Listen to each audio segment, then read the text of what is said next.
Saw it in the chat last night, seeing it on Twitter. It's time to address it. The victory lapping of, see, Brock's worth $60 million because did you see what it looked like last night without him? Stop the nonsense. Absolutely stop the nonsense. Anybody with half a brain knows that that team without Brock Purdy was going to be dead in the water. And not because Brock Purdy's just this irreplaceable great quarterback. It's because the drop-off between Brock Purdy and Josh Allen, who's a third-string quarterback in this league, is significant. Did he just say Josh Allen? What an idiot. I think he meant Brandon Allen. But one thing that he is smart about is he uses Underdog for all of his fantasy sports needs and his more or lesses, and you can too. Link is in the description, promo code LSS. Thank you so much, Underdog, for being a great sponsor all year long. This is the same garbage y'all did with Jimmy Garoppolo. It's the same playbook. Do you not remember? I mean, look at Jimmy Garoppolo wins. How come they don't win with Nick Mullins or CJ Beathard? Stop. We all know that Brock Purdy, as the roster is currently constructed, is the most important player on the team. We knew that. And in fact, here's a clip of me 10 days ago telling you exactly this before we knew he was hurt. This was going into the game against Seattle. So it's not like you're giving some major revelation, but here you go. I mean, I assume that Brock Purdy's not on this list. Like, we can't. That was my. I'm going with Brock. Okay, all right. Well, that's fair. I wasn't really factoring in quarterbacks when I thought about that. But no, it's for sure Brock. But yeah, I guess if we're not going with Brock, yes, okay. Damn, I have to think of someone else. Okay, well, go ahead. Yeah, because Brock is the obvious.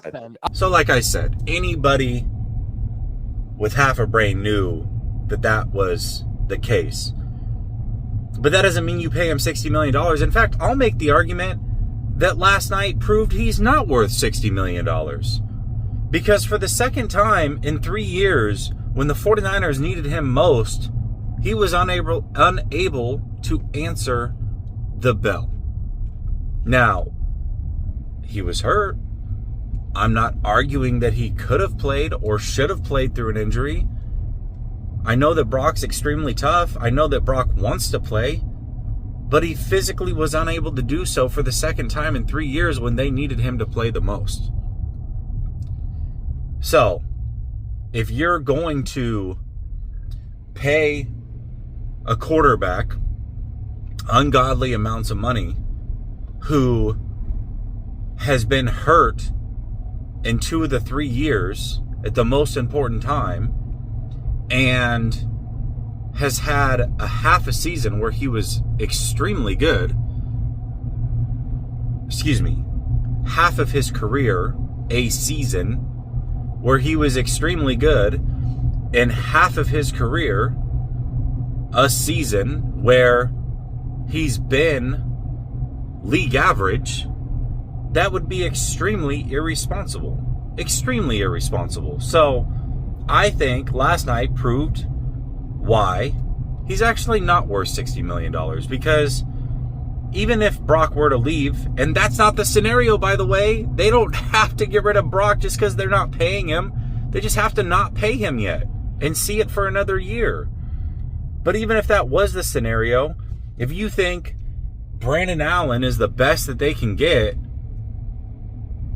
then I don't know what to tell you, because Brandon Allen's not the only other option. And there will be a starting level quarterback available to play on this team. And I also got news for you. If you think that Brock Purdy plays yesterday and they win that game, I don't know what you're watching. We've seen him without Trent Williams. Now you say that Trent Williams and Bosa weren't playing, and Ward, and Greenlaw, and Ayuk, and a shell of himself CMC and a shell of himself Debo, with all those penalties, and you think Brock is the reason that they win that game? Okay. Prime Tom Brady could have played yesterday and they would have lost that game. let's move on to Kyle Shanahan, because Andy Reid, for the 10th straight year, has won at least 10 games. Andy Reid, the first 3 years of this streak, didn't even have Patrick Mahomes. Patrick Mahomes was a rookie in year 3, didn't play. The first 2 years he had Alex Smith. The first 4 years of this streak, he didn't have Steve Spagnuolo either. 10 straight years. You think Kansas City hasn't dealt with injuries? You think Kansas City hasn't dealt with bad calls? You think he did it all with Patrick Mahomes and Steve Spagnuolo? That's not the case. Andy Reid is purely great. Purely great. And in order to prop up Shanahan, somehow taking shots at Andy Reid has become a thing. Andy Reid didn't just trade up for a quarterback. He traded up specifically to go get Patrick Mahomes. Andy Reid then had a plan to develop Patrick Mahomes. He went to Texas Tech to learn that offense. Andy Reid hired Steve Spagnuolo. Why doesn't he get credit for those things? Why is that somehow some knock on Andy Reid, as if he didn't make the hire, didn't make the pick, and then didn't help develop said pick? It was Shanahan, not Andy Reid, who said, we don't develop quarterbacks. That's for them to do in their offseason. We just have them play here. He said that. He actually said that when he drafted a raw Trey Lance and was asked about developing him. Oh, we don't do that. That's for them to do in the offseason. What? Andy Reid went to Texas Tech to learn the offense and then sat him for a year with a plan to, guess what? Develop Patrick Mahomes and coach Patrick Mahomes. So tired of the nonsense, man. I'm tired of the water carrying for Shanahan. I'm tired of just blindly thinking we have an elite quarterback and going down the exact same playbook, by the way, that y'all did with Jimmy Garoppolo. It's the exact same playbook. Nothing has changed. Literally nothing. You guys are using the same BS to make your great arguments that I can poke holes in all day long. All day long. Yeah. If you can't tell, I'm a little frustrated. And you know what? I hope Greenlaw, Ward, Bosa, Trent, and Brock Purdy play against Buffalo. I hope they play against Buffalo.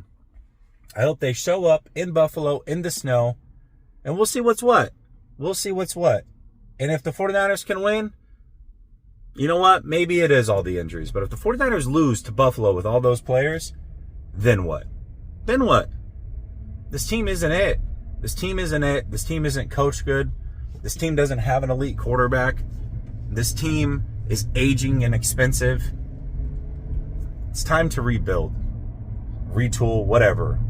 Retool's a lighter way of saying easy rebuild. They don't have to tear down the whole thing down to the studs. That would be a rebuild. If you have a house, you tear it down to the studs. But they definitely need to get rid of all the decor, and they need to remodel some bathrooms. That's for damn sure. That's what needs to happen with the 49ers. I'm tired of it, man.